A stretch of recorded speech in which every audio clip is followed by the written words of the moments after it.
Hello and welcome to Maths with Jacko. In this video, I'm going to take you through a killer formula you've got to know if you want to pass the maths exam. Before getting into that, quick shout out to A and Weirdvids for subscribing and leaving comments on my channel. If you want to shout out, subscribe, leave me a comment.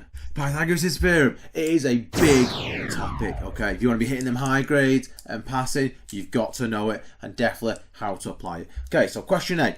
So a squared plus b squared equals c squared. It basically means the square of the shorter sides add together to make the square of the hypotenuse, which is the name of the longest side of a right angled triangle. The hypotenuse is always opposite the right angle. So in all these questions, see there that I've marked, that is the hypotenuse, okay, where the arrow, it points to the longest side from the right angle. So to apply this formula, a squared plus b squared equals c squared. So you label the two shorter sides a and b. Doesn't matter which way around, as long as the longest side is labelled c.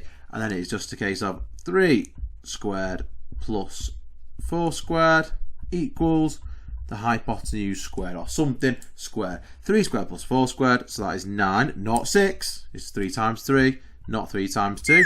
4 squared is 16, equals something squared. Add them together, so 25 equals something squared.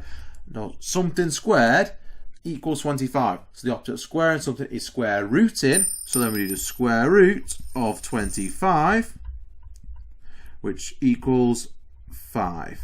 Okay, let's go again. So this one, slightly different. The triangle is just flipped around because in an exam, it's not always going to be this way. It could be all kinds of directions, okay?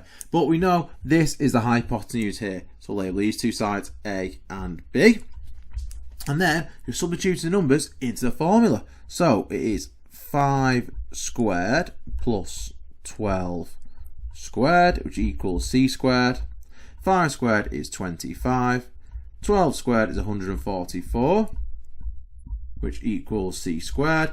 Add them together, 169, which equals something squared.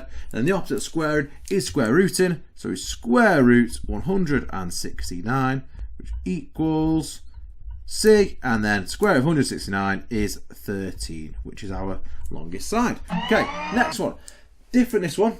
You are given the hypotenuse, so you try to find the shorter side, working backwards. So, but we still treat the formula the same way. We've got this one labelled A, label that on B, label that C, and now we've got something squared plus 6 squared equals, this difference now, 10 squared.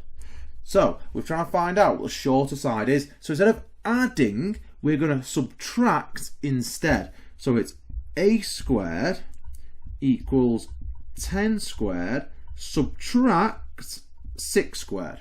So now I've got a squared equals 10 squared, which is 100, minus 6 squared, which is 36. So something squared equals 100 minus 36, which is 64. And then the opposite of squaring is square rooting. So a equals the square root of 64. So what times by itself makes 64? And that is 8 centimeters, and that is a difference. So when you find the longest side, you add the squares together. When you find a short side, you take them away from each other.